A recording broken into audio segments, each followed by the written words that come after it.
warahmatullahi wabarakatuh, Kang Bro. Nah, sekarang saya akan menjelaskan tentang bagaimana penanaman jagung itu biar tongkol jagung menjadi besar dan jagung bobotnya sangat lumayan, atau memperbesar daripada tongkol jagung itu sendiri. Bukan hanya cukup dipupuk saja, melainkan berbagai cara. Yang pertama adalah seperti tadi dipupuk. Yang keduanya, area jagung itu harus bersih, karena makanan tidak berebut dengan rumput.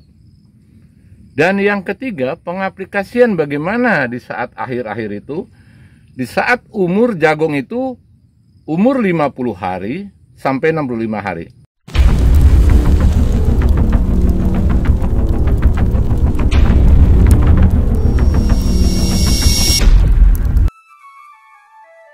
Bahwa semua tanaman adalah membutuhkan makanan, Kang Bro. Terutama adalah pupuk kalau bagi tanaman. Bagaimana daya serap tanaman itu sendiri tergantung daripada jenis genetik tanaman itu. Artinya jagung, semacam padi, semacam singkong, itu berbeda daya serapannya dan kebutuhannya juga berbeda. Mereka secara biologis, tanaman itu adalah sesuai dengan jenis daripada atau parameter tanaman itu sendiri. Beda dengan kita. Kalau kita umpamanya nasi biasa 1 hari 3 kali lah, atau 2 kali dengan sarapan ada yang 2 kali, tapi kebanyakan 3 kali, bahkan ada yang 4 kali. Itu adalah di manusia. Sama saja di tumbuh-tumbuhan itu berbeda parameternya. Nah, sekarang saya sedang pemupukan jagung. Ini adalah pemupukan kedua. Jadi maksudnya adalah untuk berkelanjutan, bagaimana nanti untuk kelanjutan ke depannya. Makanan ini jangan sampai terputus. Selain memberikan pemupukan, saya juga penanggulangan hama secara terpadu. Artinya jangan semprot saja, atau aplikasi penyemprotan saja, atau dibilang pencegahan dan segala macam. Tapi kita harus perlu penelitian secara lebih detail. Seorang petani itu adalah yang paling utama, selain mengaplikasikan penanggulangan hama, memberikan nutrisi, kita paling penting adalah pengamatan atau penelitian kepada tumbuhan itu sendiri. Itu penting. Jadi nanti untuk ke depan, kita setelah diamati, apa yang kita harus berikan, bahan aktif apa yang harus kita semprotkan kepada hama itu. Nah, itulah yang harus jeli supaya kita jangan terlalu hambur-hambur biaya. Tanaman jagung ini selain membutuhkan kandungan NPK, artinya unsur hara makro dan mikronya, ada salah satu yang paling penting di tanaman jagung yang sekarang diresmikan menjadi unsur hara makro, bukan mikro lagi, yaitu adalah magnesium oxide atau MgO, Kang Bro. Nah, jagung ini membutuhkan MgO lebih daripada 5% sampai 10% dalam jumlah pemupukan itu. Artinya kalau pemupukan 3 kintal, kita selipkan berarti 30 kilo. Kalau pemupukan 5 kuintal berarti kita harus ada 50 kilo. Itu persentase daripada MgO. Bagaimana tujuannya MgO kepada jagung? MgO itu bagus untuk proses masalah zat klorofil, keduanya masalah untuk pembuahan.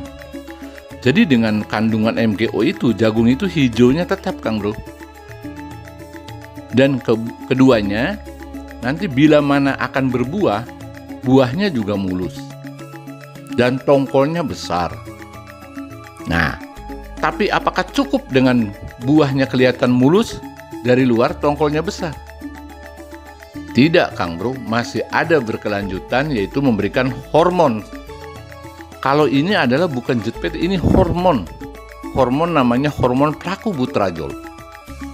Plakobutrajol itu adalah untuk membesarkan buah dan biji-bijian, baik yang ada di bawah ataupun seperti jagung ini. Ini bisa digunakan. Emang spesifikasi bahwa hormon plakobutradiol itu kebanyakan untuk umbi-umbian, semacam wortel, semacam ubi, semacam singkong, atau buah bengkuang segala macam. Tapi saya mencoba mengaplikasikan kepada tanaman jagung itu sendiri dengan hormon plakobutradiol. Ini sangat efektif bagi saya, karena saya disesuaikan apa yang saya katakan tadi. Di dalam waktu pemupukan saya ditambahkan yaitu unsur MGO-nya. Kalau pembawaan dari pupuk itu MGO kurang daripada 5% biasanya. Biasanya seperti itu. Kita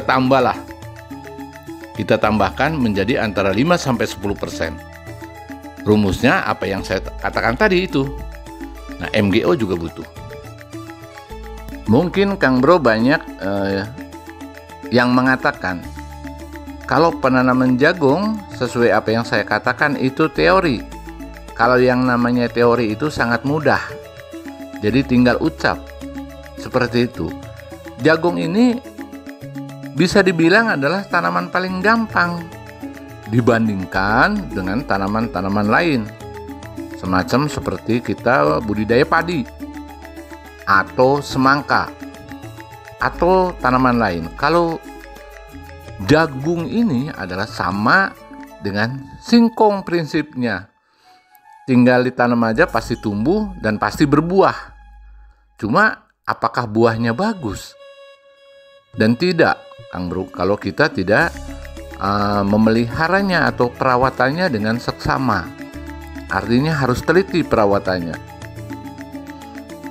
Banyak orang yang mengatakan juga bahwa jagung itu kalau kita cuma dipupuk satu kali juga berbuah. Betul, saya katakan betul. Karena mungkin ada tersisa dari pupuk-pupuk yang kemarin.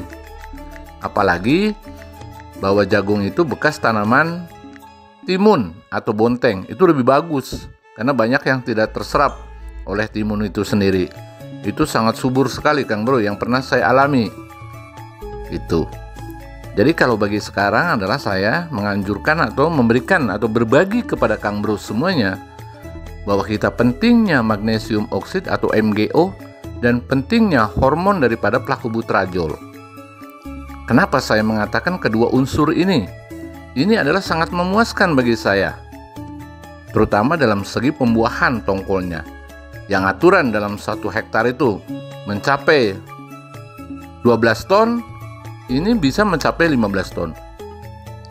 Berarti dengan harga plakobutradiol itu yang sedikit terjangkau, artinya kita 3 ton juga lumayan. Contoh seperti itu secara teori. Tapi emang betul ada kelebihannya. Yang tidak memakai hormon plakobutradiol itu mesti ada selisih sangat besar. Itu kalau dilihat dari timbangan atau tonasi itu. Itulah Kang Bro.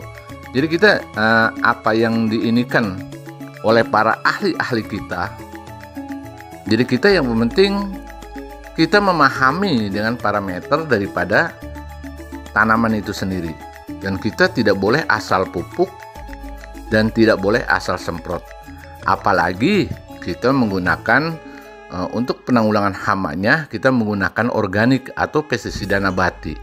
Itu lebih irit lagi. Boleh kita pemupukan secara konvensional atau seperti biasa, tapi kita pengobatannya adalah kita campur semi organik. Itu sangat efektif lah, sangat murah dan bisa mengurangi biaya daripada produksi itu sendiri. Nah, itulah Kang Bro. Kang Bro bisa mencoba bahwa magnesium oksid atau MGO dan hormon plakobutradiol di tanaman jagung itu sangat efektif. Dan Anda boleh mencobanya Kang Bro. Silakan Kang Bro, andai kata Kang Bro kurang jelas dengan penjelasan saya, Anda boleh komentar di kolom komentar saya ini.